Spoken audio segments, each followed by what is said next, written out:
Carnet d'avenir, chronique de futurhebdo.fr.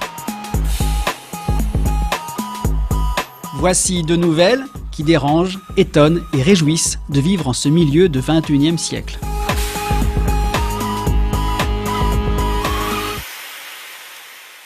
Les améliorations génétiques entraveraient-elles notre liberté ?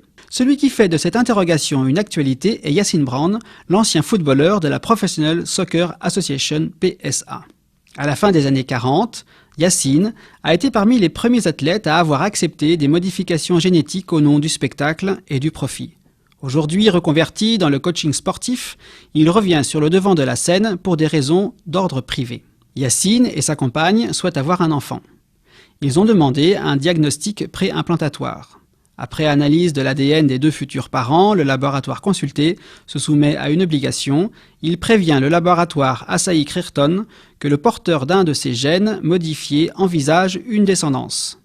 Les avocats d'Asahi Crairton prennent aussitôt contact avec Yacine Brown afin de lui rappeler ses engagements. Aucune procréation sans autorisation.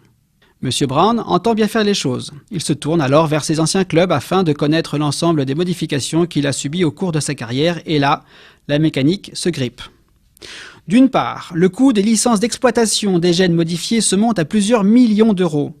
D'autre part, les prélèvements de spermatozoïdes effectués avant les modifications subies par l'ancien athlète se révèlent inutilisables.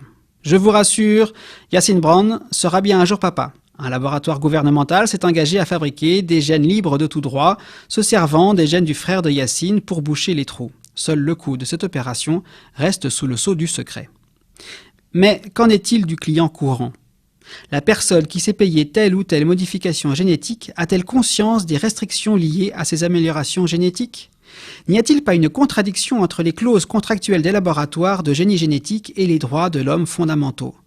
Se prépare-t-on à une avalanche de procès ? Le législateur ne s'est-il pas laissé distancer par la société civile ?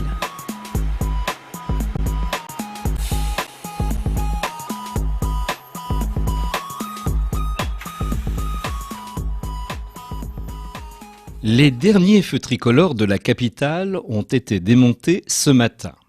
Désormais, sur l'ensemble du territoire européen, les voitures peuvent circuler de manière autonome.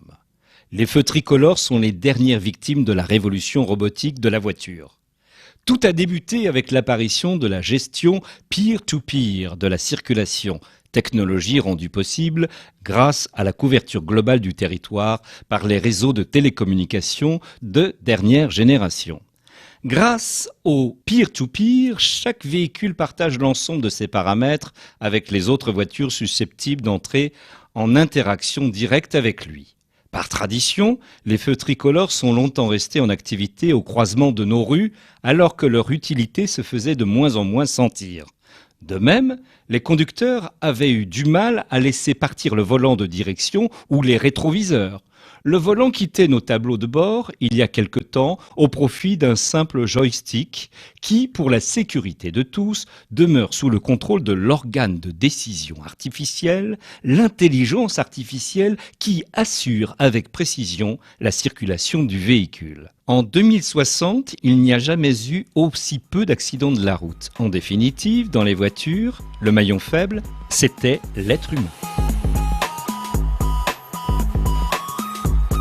Rendez-vous la semaine prochaine pour d'autres nouvelles de notre futur immédiat.